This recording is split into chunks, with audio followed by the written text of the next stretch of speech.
We can do things we never dreamed of doing, right? We can solve some of the major problems that we face as humankind. But the question is the technology mature?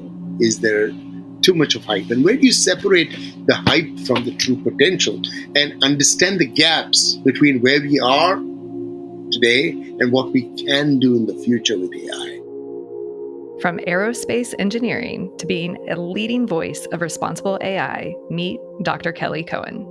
Dr. Cohen is the Brian H. Rowe Endowed Chair in Aerospace Engineering and Professor of Biomedical Engineering at the University of Cincinnati. With over 3 decades of experience in fuzzy logic systems research, Dr. Cohen has advanced explainable AI from autonomous robotics to personalized medicine. His work has earned him the presidency of the North American Fuzzy Information Processing Society and grants from NSF, NIH, USAF, and NASA. He's also co-founded Genexia and serves as Chief Scientific Advisor for BrandRank.ai, bridging academia and industry in the pursuit of ethical, transparent AI systems. I first met Dr. Cohen at the Digital Futures 2.0 grand reopening, and he not only became a fast friend, but also our organizing partner for CincyAI for Humans, the largest AI meetup in all of Ohio that I co-host with Kendra Ramirez. CincyAI takes place every month at the University of Cincinnati's Digital Futures building, which is an interdisciplinary research facility home to globally recognized leading research in responsible AI, including Dr. Cohen's lab. As AI rapidly integrates into every aspect of our lives, Dr. Cohen's focus on responsible development couldn't be more timely or critical. In today's conversation, you'll hear Dr. Cohen's insights on the current state of AI, the importance of responsible AI development, and his vision for a future where AI enhances human capabilities without compromising ethics. We discuss his work in testing and verifying AI systems, the exciting developments happening at the University of Cincinnati, and why he believes that being responsible with AI doesn't mean sacrificing innovation. Dr. Cohen's enthusiasm for responsible AI and his commitment to making the world a better place through technology is truly infectious.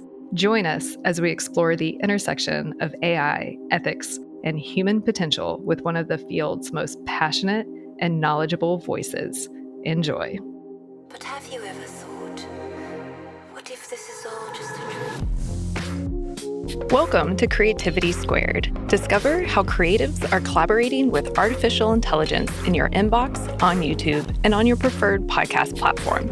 Hi, I'm Helen Todd, your host, and I'm so excited to have you join the weekly conversations I'm having with amazing pioneers in the space.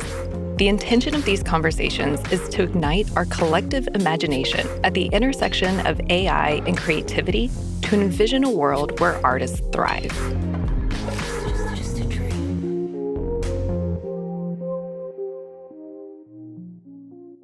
Kelly, welcome to Creativity Squared. It is so good to have you on the show. It's a pleasure being here. Thank you for inviting me in. Well, it's a long time coming. I first met Kelly at the UC Digital Futures 2.0 grand reopening, or grand, however it was called. And ever since then, we became fast friends. Kelly is our organizing partner for CincyAI for Humans and is just a national treasure when it comes to responsible AI and all of the work that he does, which we'll dive more into in this episode. But Kelly, for the people who are meeting you for the first time, can you do a quick introduction and tell us a little bit about who you are, what you do, and your origin story? Hi, Kelly Cohen. I'm a professor at the University of Cincinnati. I'm also the Rowe Endowed Chair in Aerospace Engineering. I have a secondary appointment in Biomedical Engineering. And I'm the current president of the North American Fuzzy Information Processing Society. So that's a mouthful. But fuzzy logic is one of the ways in which one can provide services, capabilities in the area of artificial intelligence. My journey into AI was quite accidental. I won an award, my previous employer, where as a reward for the good work that I did, they told me to pick any lab, any topic, any professor in the country and go ahead and study. That was in Israel. And so I went back to my alma mater, the Technion in Haifa, and I decided to conduct my studies and my PhD in the area of AI, artificial intelligence. That was 30 years ago.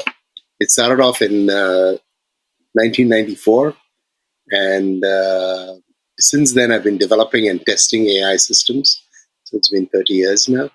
And then when I joined the University of Cincinnati back in 2007, I started off in the area of my expertise and created capabilities, started attracting students. And since then, I've been focusing on explainable, trustworthy, transparent AI. Now, why is that important? How does that lead to being responsible? The first thing about responsible AI is, can you be accountable for your actions? Can you take responsibility for them? Can you ensure that the outcome is what you had desired, which is doing something positive and solving a problem in the best possible manner, and not saying, oops, I'm sorry, I hallucinated. And so that ability to also understand and quantify risks due to uncertainties in the environment, things you didn't take care would usually account for when you design a system, as well as risks associated with a combination of internal malfunctions. So you want to know that under these uncertain conditions, can you still yield results which are robust enough? So if you are shutting down, can you give a warning to shut down? Can you ensure that the shutting down process is done in a manner in which nobody is hurt, no harm is done, and you also resolve things in a manner. So since I've been at the university, I've got contracts in the area of responsible AI from the government, Department of Defense, Department of Homeland Security, NASA, federal agencies, NSF, NIH, and I have a relatively large team, 3 staff and 16 graduate students. It's one of the larger teams in my college. And I take a lot of pride in the work I do with my students. We've had several successes. Back in 2016, one of my students graduated, Dr. Nick Ernest. He took his PhD, garage operation, literally, with his parents. He beat a pilot in combat simulation under contract with the Air Force Research Labs, and he could then sell his company, Cybernetics, to Thales for a decent amount. Now, Thales is a large company, $22 billion a year, 90,000 workers, headquartered in Paris, La Défense area. And why would a company like Thales, one of the top 10 aerospace and defense manufacturers in the world, come here to Cincinnati, of all places? They don't have a footprint in Ohio. They're not looking for business in Ohio. It's just that what we provided was very unique, and so unique that you don't have them in Silicon Valley, in all those awesome, highly ranked universities on the East Coast. And that, in a funny way, gave me more confidence that what we do bring value. So I learned here from my student to be brave, to be able to say, yeah, we're doing something which is, if you're looking for transparent, understandable, ethical AI, this is the place to be. And so I'm so happy that Thales has decided to set up shop in Cincinnati. There are 5 folk, all of them are my grad students, and they are now coming over to the Digital Futures. Now, when I first met you, Helen, I had Dr. Nick Ernest on stage, if you remember. The best way in which I present myself is through the success of my students. Say, look, this guy, he's doing explainable AI. That is what was a result of the work he did with me. Of course, the hard work, the innovation comes from him. But I ignited the fire under the seat of his pants, with helped him propel him to this area. I'm the one that initiated or implanted the ideas in his brain about explainable fuzzy AI. So given the success that I've had with him, and the last 6 years back to back, my students who learned fuzzy from me won the best PhD thesis award in the North American Fuzzy Information Processing Society.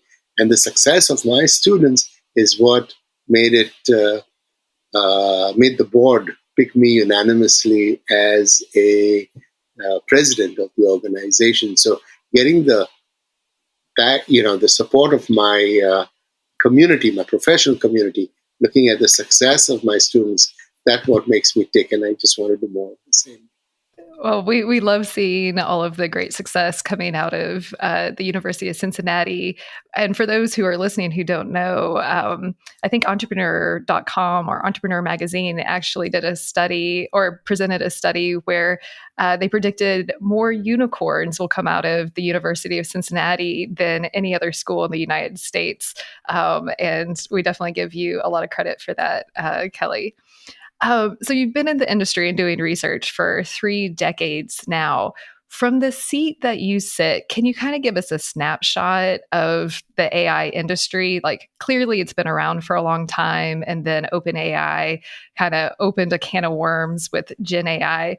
But when it comes to responsible AI and the quick, everything's moving super fast these days, can you kind of give us a snapshot of how you see the industry and the gaps and the opportunities as well? There has been, I've been following AI now for 30 years. My career goes back 39 years until I embarked on AI 30 years back. What I've seen is we've gone in AI through some winters where funding was low, the belief was low, and now we are on a huge trajectory upwards with AI, given as you mentioned, generative AI and OpenAI coming up, and then the flurry of products. People now realize the potential. There is a lot of potential. We can do so many things. We can improve, augment human capability. We can be more efficient. We can be more effective. We can do things we never dreamed of doing, right? We can solve some of the major problems that we face as humankind. But the question is the technology mature? Is there too much of hype? And where do you separate the hype from the true potential and understand the gaps between where we are today and what we can do in the future with AI? So my reflection, based on my ability to develop and test AI systems in a responsible manner, is that there are many low-hanging fruit, things that today AI can resolve. On the other hand, there is also a lot of hype happening. And having to understand the difference is not very trivial. Having to understand the difference because of the oversale. Now, how do we see the difference? We look at results. We look at what is happening around us in the last couple of years with Gen AI, right? And so we ask ourselves, are these chatbots that the idea is to replace a human, right? Are they ready? So the examples we've seen is with Canada Air making a big, mess with the refund policy they have for their customers. They're not ready. Why? Because chatbots based on Gen AI hallucinate. Hallucinate means they provide you with BS answers. And for our listeners who might not know that story, can you share what happened with the Air Canada chatbot and how they got into trouble with it? Yes. So there was a traveler. He had a bereavement in the family. He needed to figure out a refund. So he goes to the Canada Air website. There's a chatbot that greets him, very good in conversation. How can I help you? What can I do? And so he asked for a policy. Okay, what do I need to do in order to get a refund? Because, I have an unexpected change in plans. So he got a set of instructions that he had to follow. He took a picture of it with his cell phone, of those instructions that he got from the chatbot. After he addressed the emergency with his family, he wanted a refund. And so he follows the instructions that were given to him to the T. But what happens? No refund. So he goes and asks Canada, what happened? I did just what you told me to do. And the response was that he was misled by the chatbot, and that in some obscure website that somehow the chatbot hadn't referred to, there is another ruling in their playbook that goes against that policy. And as a result, that is the true policy and not what the chatbot said. So no refund for you today. Like in that Seinfeld episode, no soup for you today, right? And so this poor chap, what does he do? He goes and files a case. He takes Canada to court. Well, Canada's chatbot doesn't have a disclaimer saying, hey, from time to time, I'm going to mislead you, intentionally or otherwise. I'm going to hallucinate. Don't listen to me. No, that's no such disclaimer. And so you cannot try to save money, remove the human in the loop in responding to your customer and then mislead them, right? And so that's an example of immature technology coupled with greed. So the problem we have with AI is that people are greedy. That's nothing to do with AI. That's a age-old problem that people are greedy. Whenever they feel they can make a buck, why not? Another example is what happened to this Manhattan lawyers, where they tried to save on paralegals who, if you watch all those legal TV shows like I do, you have that dark room, no windows, paralegals working until midnight under some neon lights, trying to figure out those cases with a big library full of books, And so you have a situation where there was this Colombian airline, and a bunch of these lawyers from Manhattan came in and depended on chatbot. They said they would be cost effective. No paralegals. Nobody needs to check anything. Why? Chatbot would give me great answers. And then they went ahead and took that information from the GenAI, ChatGPT, and they presented in court. The judge, Judge Castle, he decided to, double check them. Because, you want to make sure that those cases presented. Well, there's a precedent for that, a legal precedent, not in some imaginary world, but in the real world. And what do you find? I think he found out that those cases were completely fictitious, never ever existed. And so what happens? You're lying to a judge. You're lying to win a case. The judge kicked them out, made this famous. It appeared in many newspapers. He said, look, it's okay to use AI, but you are accountable for it. You, the lawyers, not ChatGPT. I'm not going to find them, but I'm going to find you, because in the end, you decided to trust that and present the case based on what you got from them. ChatGPT openly says, hey, from time to time, I can give you errors. I don't give you a warranty on what I'm telling you. So they forewarned you. But because of the hype, and because of the interaction, the interface is so very convincing that, hey, this is true. So we believe it. We want to believe it. Why? Because we're greedy, and this is a simple way out.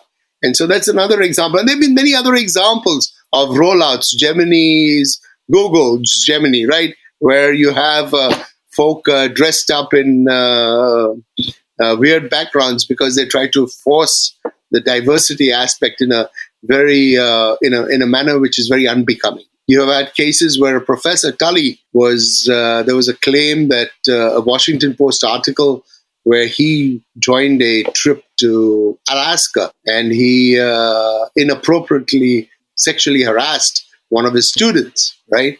Now, something like that kills your career completely. If there is a finding that tells you that you've been, that there's a Washington Post article, because we believe the Washington Post, they're the guys who, did All the President's Men. You remember that film? Dustin Hoffman and Robert Redford. They're famous for uncovering such stories. Now, if there's such an article, it must be correct, because they have a good brand. We believe that brand. But it so happens that article that was associated with the Washington Post never existed. Professor Tully, poor chap, he never went to Alaska. He never worked in that school. And so it was easy for him to refute all those claims. Simply, there's no such article in Washington Post. But damage is done. And it shows you how, in the past, we worried about fake news, which was intentional. Now this is unintentionally filtering in and coming in. So it makes it even more difficult. So these are examples in which we know that there is hype. There are ways to go about it. People are trying to use RAGs, to use other approaches to cut down on the number of hallucinations. But the bottom line is, foundationally, in the architecture of deep learning, which is the foundation of Gen AI, there is a problem in which you'll keep getting hallucinations and errors. Now you can reduce them. There are several Gen AI products that are better than others, but you don't have even a 3% hallucination rate in a study that was done in November 2023. ChatGPT still has 17 million hallucinations a month. Now, some of those could be and so the question is now, who's minding the store? Europe, they have the EU Act passed in March of this year, where they've categorized all AI into 4 bins. The unacceptable risk, the high risk, the medium risk, the low risk. Unacceptable risk is where it goes against the norms of society. It causes huge impact. And they have huge fines associated with all these categories if you don't adhere to them. So if a US AI company wants to do business in Europe with the EU, if they don't adhere to this, they'll be out of business. The fines are very heavy, in the millions of euros a year. And so you can see that there is a move. Now, that act was passed by 540 to about 50. So you had a ratio of about 10 to 1 in passing that act. People want to do well for society. So what is the act basically saying? Use AI, but act responsibly. And if you don't act responsibly, it's like if you run a red light today, even though you have a license to drive a car, you're still not allowed to run a red light.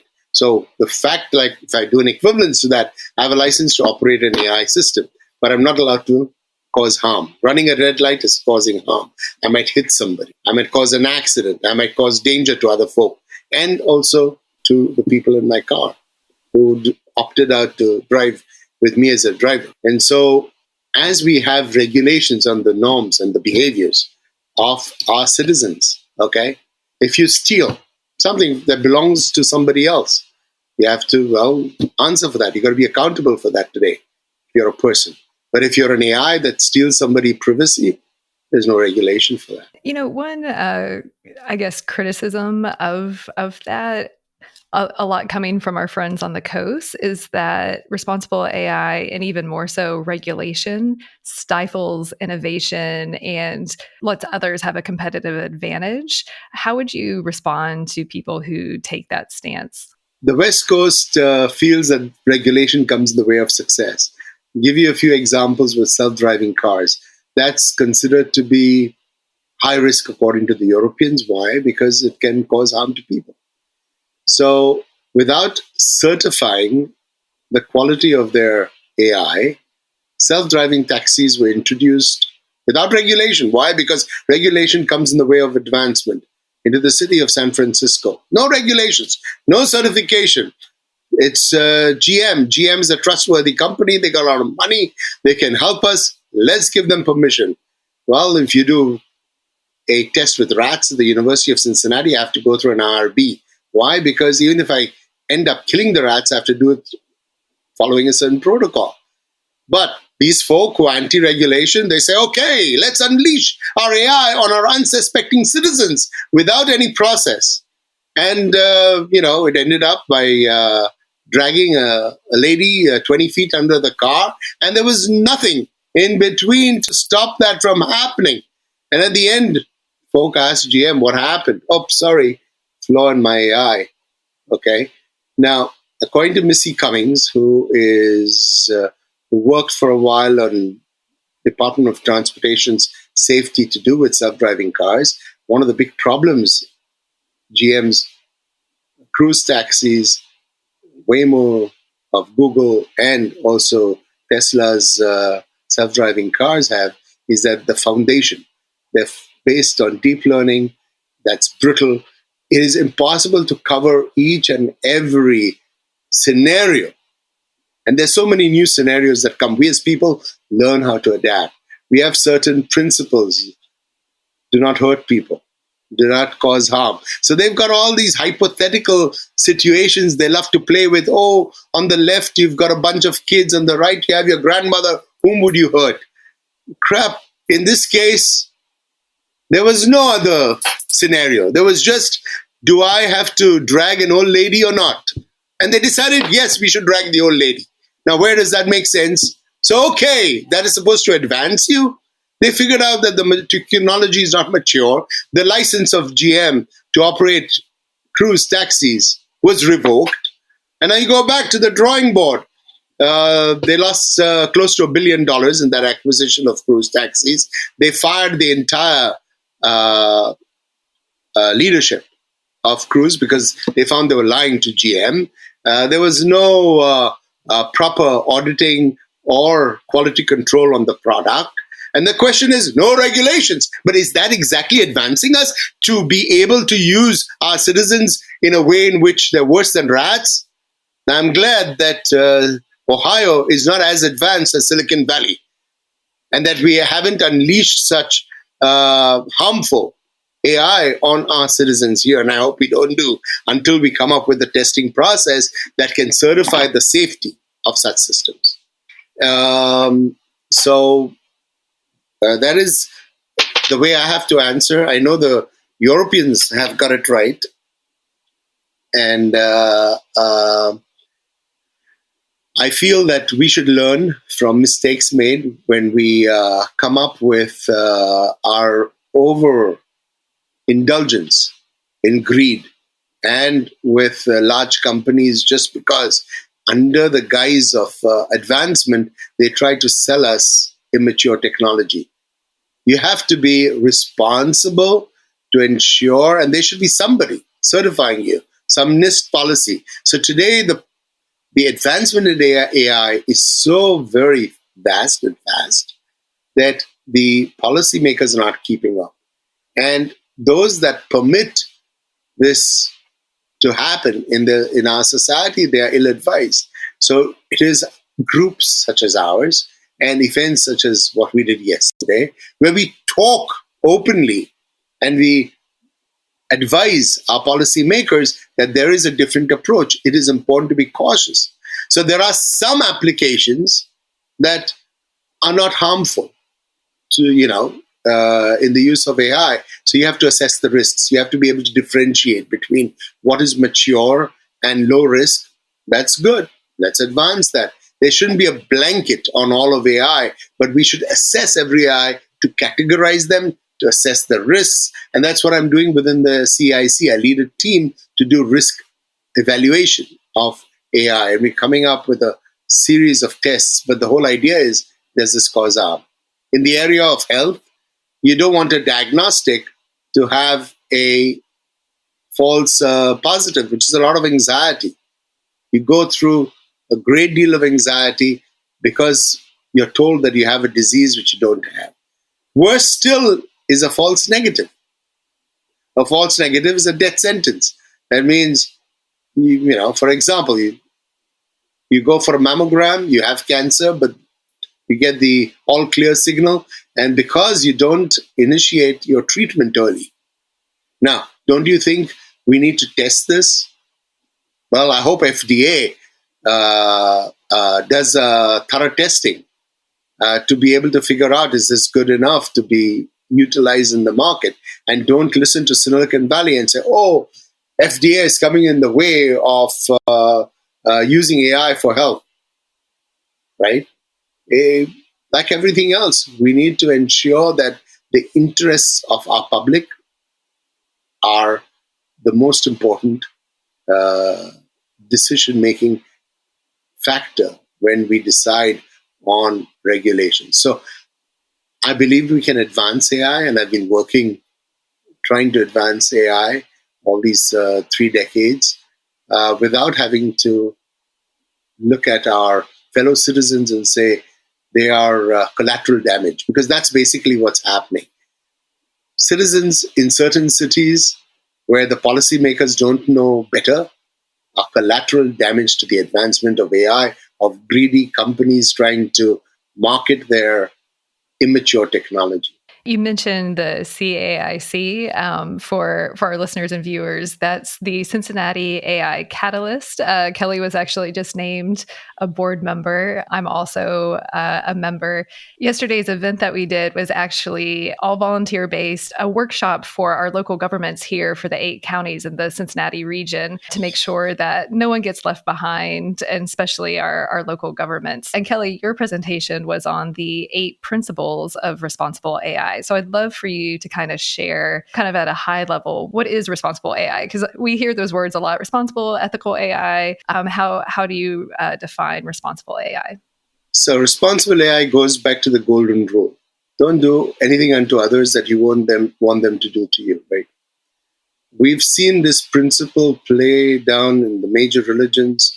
We see this principle as one of the cornerstones of ethics.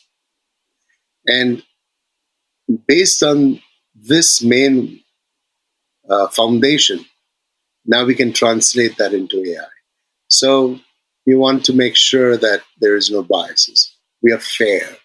We allow for, the minorities, the underrepresented populations. You want to give them an equitable opportunity here. Okay? That is the norm of society. Do what is right. Today, if you look at it, cars are designed around men. Many of the treatments, apps to do with heart attacks focus on men's symptoms. Okay, is that fair? 52, 53% of the population are women. Why do you want to leave that behind, right? Also, AI has a tendency of learning from history. Is our history perfect? No, it isn't. We've had a bad history when it comes to discrimination. So if we're going to learn from and use the data from that period, obviously that would contaminate our decision making into the future, right? So fairness, that's an important principle. Then we are looking at explainability, accountability, ethical behavior. It's, can I explain? Can I see what I'm doing? Can I take responsibility for that? Because when we have a transparent system, it enables me to debug it. It enables me to pinpoint where I have gone wrong. And so having to have that demand, and I have been showing over the past 30 years that yes, we can develop systems that have remarkable capabilities while being explainable, while being transparent, while being ethical. It is just that it may take some more time, more effort to certify, but those people who are greedy want quick answers, want other products. But there is an alternative, and that alternative doesn't come in the way of our success. It is just having to ensure that safety comes first, that doing the right thing comes first. Okay? Sustainability. Today, AI systems need a lot of energy, need a lot of power, okay, to train an AI model. And it is expected that by 2030, about 3 to 4% of all the energy that we have, electrical power, would be focused on training AI models. And that's a huge price to pay. What are we getting in return as a society? Okay? So can we create AI solutions that need less energy, that are more sustainable, that have a smaller carbon footprint? The answer is yes. There are alternatives. But if people are focused on shortcuts, on how do I become an AI genius and come up with a new startup within 24 hours, then, well, you're paying a big price for that from a sustainability point of view. Okay? The foundation to those principles: do no harm. And if you have to be able to understand and internalize that, you look around and you see that there are ways to get about doing the right thing. And that is what the focus needs to be on. And It is said in the Bible, follow the golden rule, everything else is commentary. I think that's true here as well. So that's what we need to do. These are the foundations principle. I don't want my grandmother to be run over by a car, so let me not run over your grandmother. I don't want my 12-year-old girl to feature in a porn film without permission, just because today there is a possibility of taking her pictures from social media and putting them in a very harmful manner that could lead to her wanting to kill herself. Is that fair? Is that good? Utilizing AI to manipulate the behaviors in society. Is that okay? Privacy. Today, you're just because you're on social media, just because you want to do something. There's a case where a woman's face from Facebook was used to promote sexual enhancement products, and she could not sue anybody. That was it. Just because you put your face on social media, does that mean anybody has the right to abuse that information, steal who you are, your identity? And so there are these concerns about what harms can be done to the person, and you want to make sure that you test your system to be doing what is good for the society. And then who needs to worry about what is good for the society? We as voters, we as the public in a democracy get to influence who leads us. And we've got to look at their policy. And is that policy working towards the betterment of society? And that's what we need to do. So we have to go out to the rooftops and shout at the top of our voices, guys, pay attention. This is important. If we believe in a better world, then we need to be the vehicles of change, right?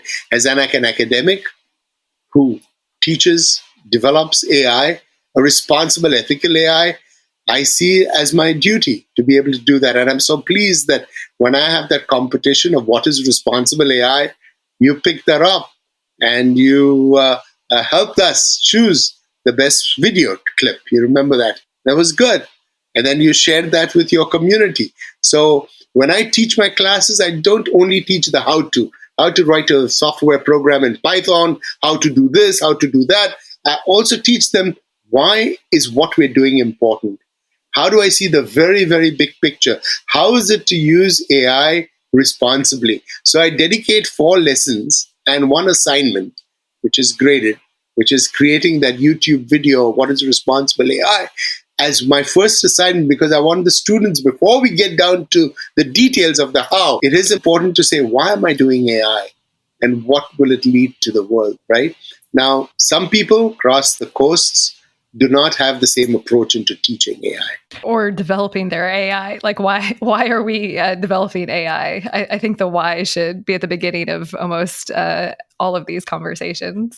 And there are alternatives. So I survey the alternatives, survey the good, the bad, and the ugly, right?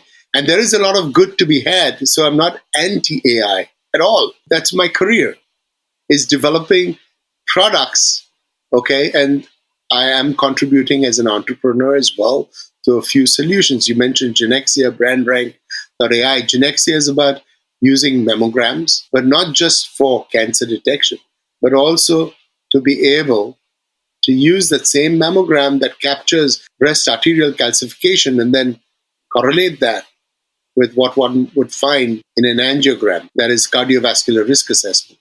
And so by being able to make that correlation, you get 2 tests for the price of 1.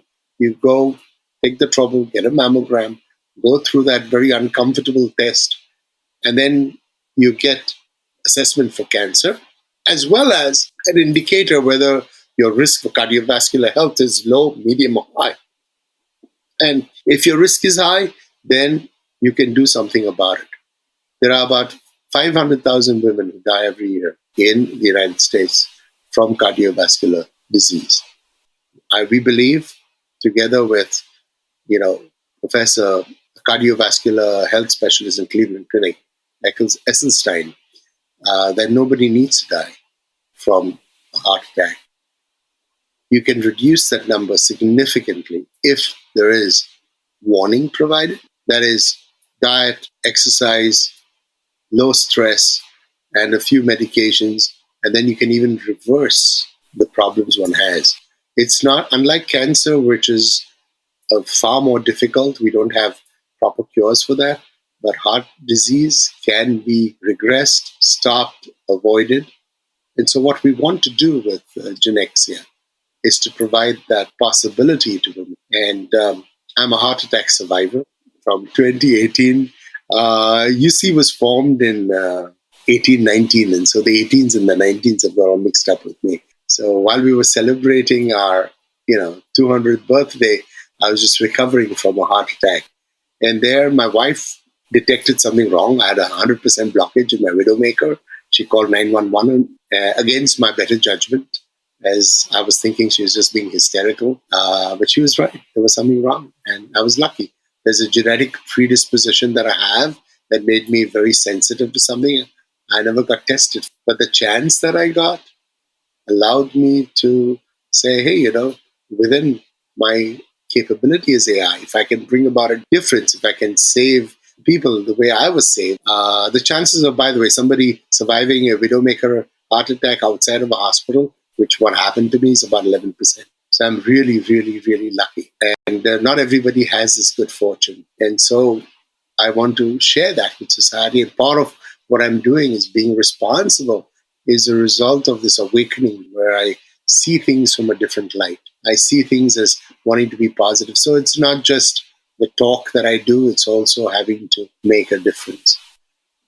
In BrandRank.ai, which is led by Pete Blackshaw, and they kick-started their whole journey with you, Helen and Kendra, at the CincyAI for Humans in March.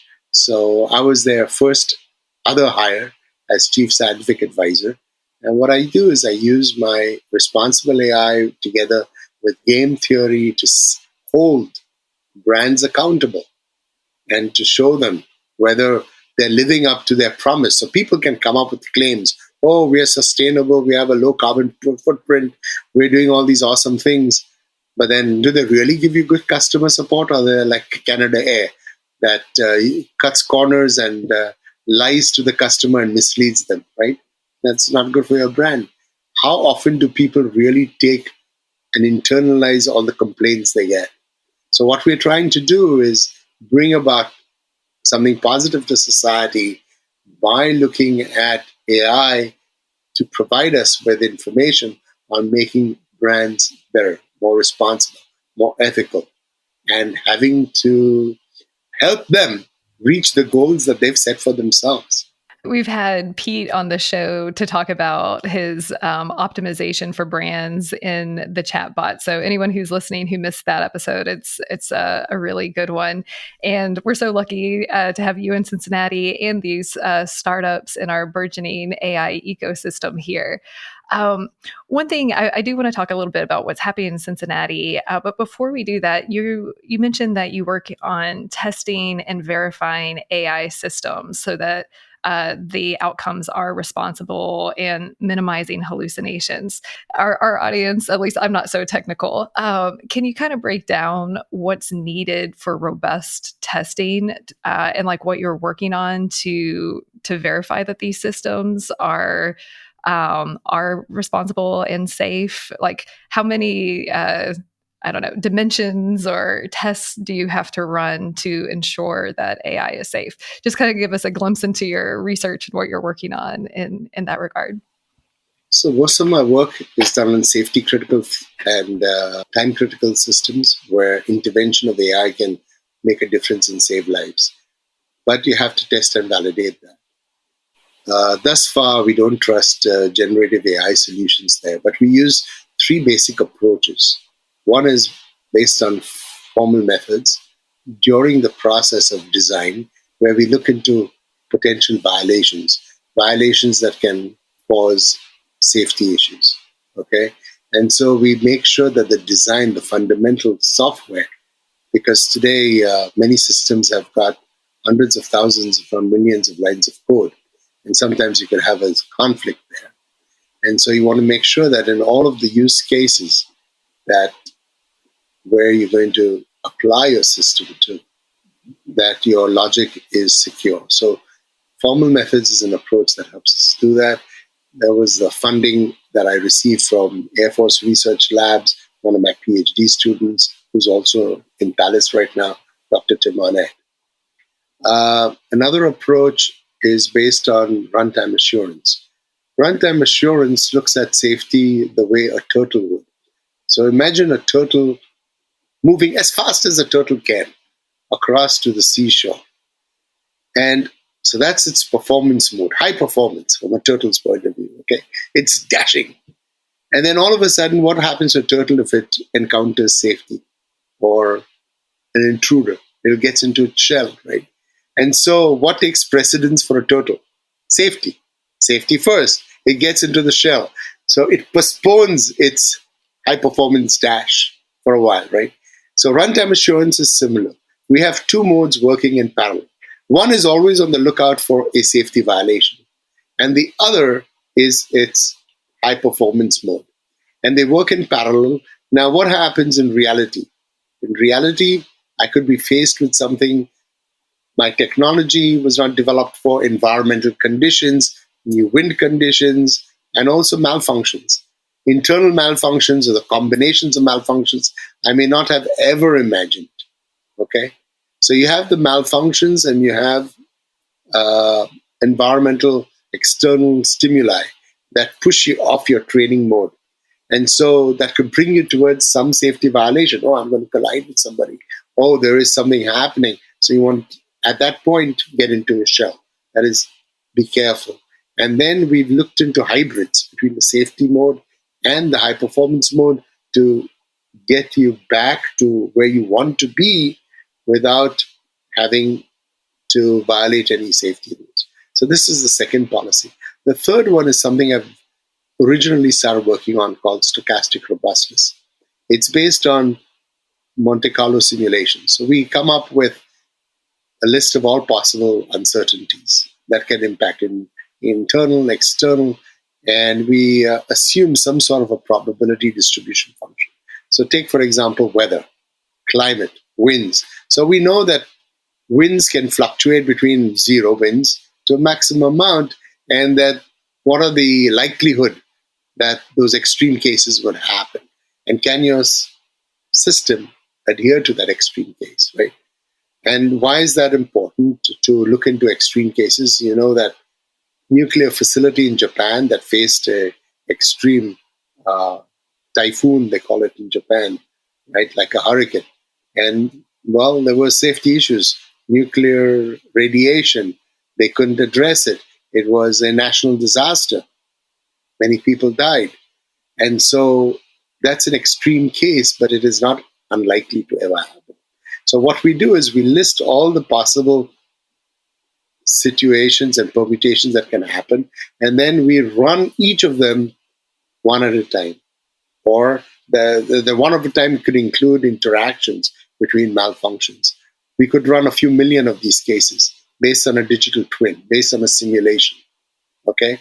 And so the three approaches, formal methods, the total safety violation called runtime assurance, and the Monte Carlo simulations, which is the foundation of stochastic robustness, provides us with a quantification of the performance, safety, and cost associated with your system, given all the uncertainties that may happen, even if the uncertainty is not very likely. Now, we don't relate to uncertainties like what happens if the sun comes down on me? Well, the whole world will be destroyed. But the likeliness of that is not something we want to consider. Okay? What happens if a big meteor hits the earth and we all die, like the dinosaurs did? We're not talking about those extreme cases, but we're looking at the history of winds, history of weather, history of malfunctions, to look into permutations and combinations, and that itself is a handful, right? And so utilizing these approaches, we can quantify risks, and then if the risks are under a certain threshold, okay, we can then say, okay, I'm now using that to certify my approach, certify the system. Or if it is above that threshold, I have to go back to the drawing board, say, I perhaps need to specify better sensor systems, specify better actuators, come up with a new design philosophy, better algorithms, because what I have doesn't work well. Now, it is these three techniques that is quite unique that one group of researchers apply all three. And so think of it as a triple layered cake that we provide our customers. And we tell them, look, each of these approaches has got strengths and they have areas where they don't cover as well. So if you want the mathematical rigor, it's the formal methods. If you want to make sure that you've addressed uncertainties and quantified performance and safety as a result of uncertainties, then it's the Monte Carlo simulations. If after you finish the design, which is with these two first modes, in real time, there is a new scenario that comes up where doctrines don't matter, where all what you've prepared for, learned, and trained for does not matter because it's completely new. Then you have the runtime assurance where you're focusing on violations of safety. So having to utilize all three methods brings you down to an acceptable threshold of risk. And it is that threshold of risk that would allow you to certify your safety critical systems. Now, we've been doing this for spacecraft and for aircraft. In the area of self-driving cars, it's far more complex. And that's funny that it's simpler in space or simpler in the three-dimensional world of aircraft. That's because there's more clutter. There's more things happening on the ground, whereby we as humans adapt to quite well. We've progressed to a way in which once we understand if we are a cautious driver, chances are that the risks are under a certain threshold. And so that's what we're trying to do. It sounds like Google and all these big companies should reach out to you before releasing Gemini so that you can certify their AI products. You mentioned, it's come up in conversation, the University of Cincinnati, and you're in the UC Digital Futures building, which is where we have our monthly CincyAI for Humans meetup. It's part of the $100 million investment into the Cincinnati Innovation District. Can you tell us about UC and what our listeners and viewers might not realize in terms of what's happening there, just on an innovation and AI and responsible AI front? Because I think even here in Cincinnati, a lot of people don't realize what's happening in our back door. I'll hand over the mic for you to share what's happening at the University of Cincinnati.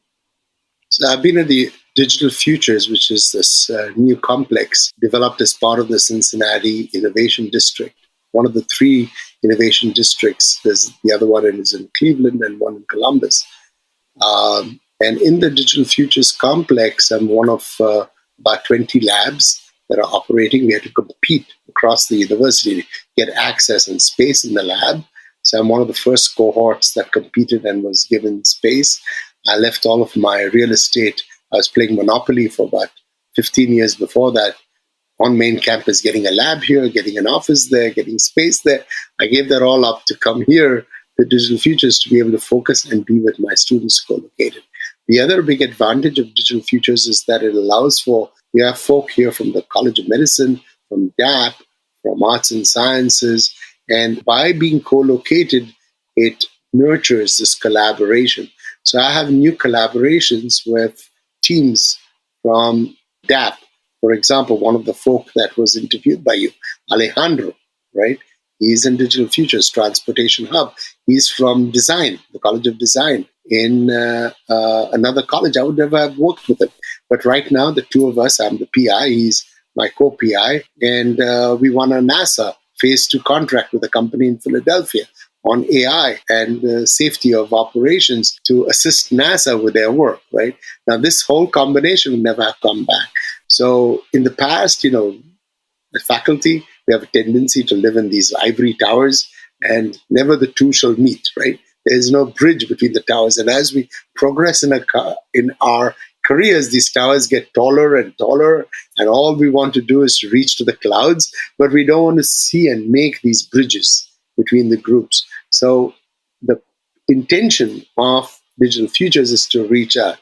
And Recently, I worked with Sam Anand, who's also on the ground floor. When you enter, if you notice, is that additive manufacturing lab. So we're working with him on digital twins for worker safety. We just won 1.3 million across from where I am.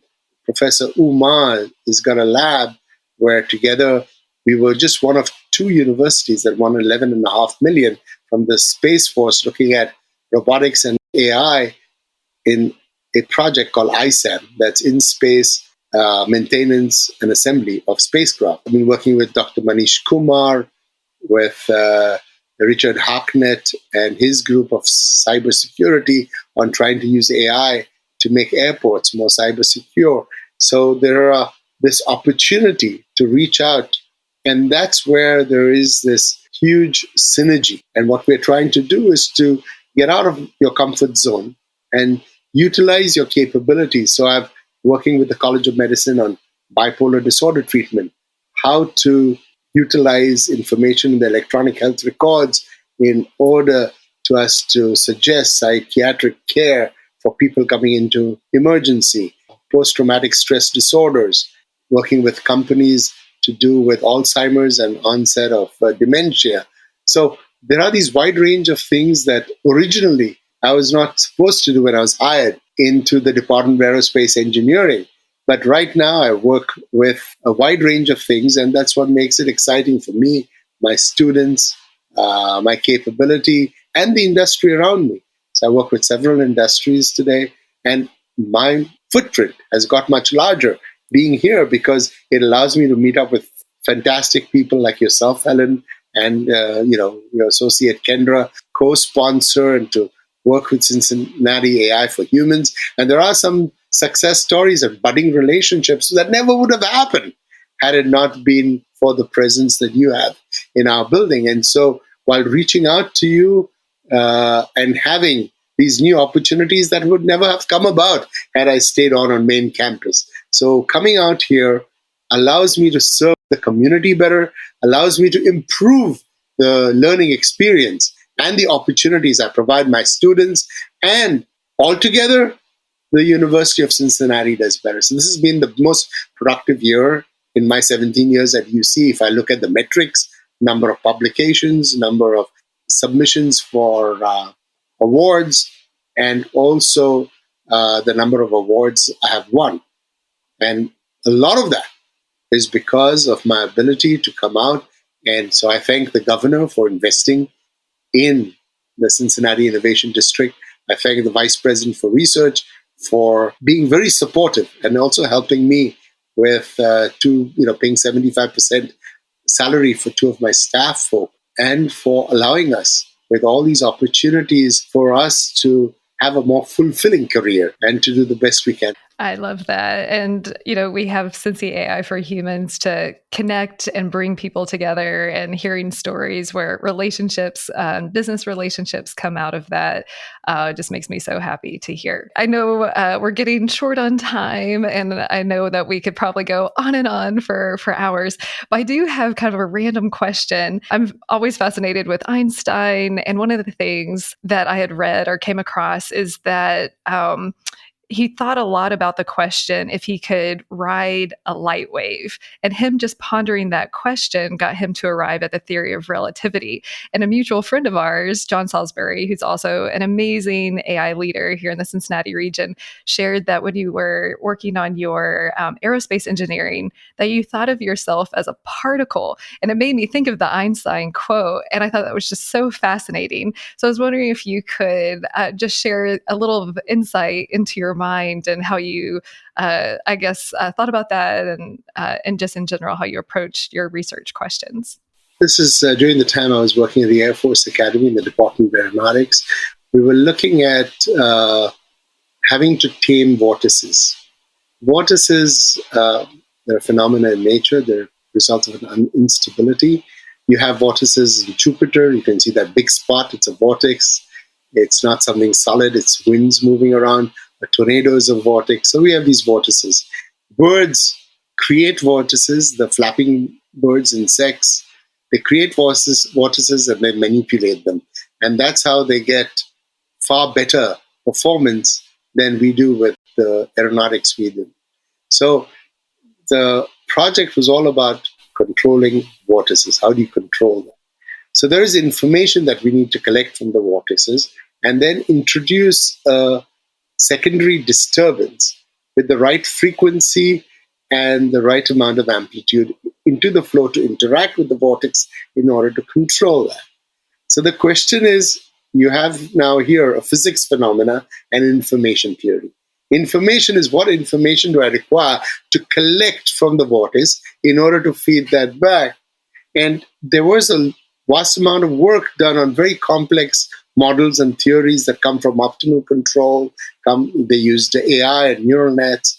And for me, it was, if I was Mother Nature, what would I do, right? And then Occam's razor, the simplest answer is the best. So I made a premise that these vortices were all coupled through their frequency. And I have to target the least possible information, is figure out the frequency of the fundamental cause of the vortex, and I could use that frequency to feed that back with the right shape. So using that principle of trying to come up with the simplest possible information, and then I use that, and I could solve a very complex problem using a very, very, very simple approach, because it was all about, as Mother Nature, how would I solve the problem? And so it was the information propagating downstream and upstream. How were those particles talking to one another, right? And then I made an assumption. Now, you cannot come up with a mathematical approach that starts off with Newton's laws and then come to this solution. You have to speculate by putting on a hat called Mother Nature as to what the solution would look like. Take that approach, apply that, and then see what happens. And so it is having to use insights, it's having to use heuristics, and also coming up with interesting solutions. Now, another aspect of that work was that where do I place my sensors on these flow? How do I come up with optimal placement? And I use heuristics of, there's a game where you have kids bopping their heads up and down on a blanket, and you see that behavior, three-dimensional behavior. And so I looked at that and I said, where do I want to place my sensors on the tallest and the shortest kids? Because that would give me a good observation of what's happening. So I used that approach of bobbing kids to figure out where to place my sensors. I was challenged by a professor at MIT that she'd come up with a computational approach to be able to see if she could do better than my little bobbing heads of kids. And after a very thorough analysis of the same problem I worked on, she reached the conclusion that these are my solutions, but I used all these resources, computation and everything, and this guy does it with heuristics, but the answer is very much the same, right? Because you ask yourself, Mother Nature is the mother of all optimizers. How would she behave, right? And so these are two little anecdotes that are published that I'm very proud of, that highlight my intuition, my instinct about the way nature would play itself out. And that approach for placement of sensors has been used underwater, has been used as a variety of other applications that I couldn't even dream of. But, the premise is very similar to my gut feeling. I love that. Thank you for sharing. And I think it also just highlights, how important intuition is with the human experience and how far AI has to go, and probably will never, who knows, on the AGI front, probably will never match that intuition that you just described. So thank you for sharing that. Well, if you want our viewers and listeners to remember one thing from today's conversation or about the work that you do, what's that one thing that you'd like them to walk away with, Kelly? The one thing is, there's a lot of AI around. AI is the future. We need to strive to make the future a better world. And in order to use AI in the best possible way, we need to be responsible about it. And we can do both at the same time. The price to pay for rushing ahead and not being careful, that price is a bit too high for us as a society. We as academics and the community that has embraced responsible AI have to continue doing what we've been doing in the past year. We've got to continue letting people know that there is another way. There is a way in which we can build better products, but we can do that responsibly. Isn't that what an oath of a doctor is? Hey, I'm going to use all the techniques in the world, but my whole goal is to improve the lives, improve the quality of care, to be able to provide. So there's that Hippocratic oath. We basically have to do we need to talk about what oath we would take as AI practitioners. What oath? And the oath should be to make the world a better, ethical, fair world where we can all live in. That is such a great note to end the show on. Thank you so much for all of your time today, and just in general for everything that you do for the Cincinnati community and for Responsible AI, not just only for this community, but for the nation and the world too. You're doing incredibly important and timely work, and it is greatly appreciated. And you always bring so much enthusiasm and are always so generous with your time. So thank you so much, Kelly. Thank you, Helen. Thank you for spending some time with us today. We're just getting started and would love your support. Subscribe to Creativity Squared on your preferred podcast platform and leave a review. It really helps. And I'd love to hear your feedback. What topics are you thinking about and want to dive into more? I invite you to visit creativitysquared.com to let me know. And while you're there, be sure to sign up for our free weekly newsletter so you can easily stay on top of all the latest news at the intersection of AI and creativity. Because it's so important to support artists, 10% of all revenue Creativity Squared generates will go to ArtsWave, a nationally recognized nonprofit that supports over 100 arts organizations. Become a premium newsletter subscriber or leave a tip on the website to support this project and ArtsWave. And premium newsletter subscribers will receive NFTs of episode cover art and more extras to say thank you for helping bring my dream to life. And a big, big thank you to everyone who's offered their time, energy, and encouragement and support so far. I really appreciate it from the bottom of my heart. This show is produced and made possible by the team at Play Audio Agency. Until next week, keep creating.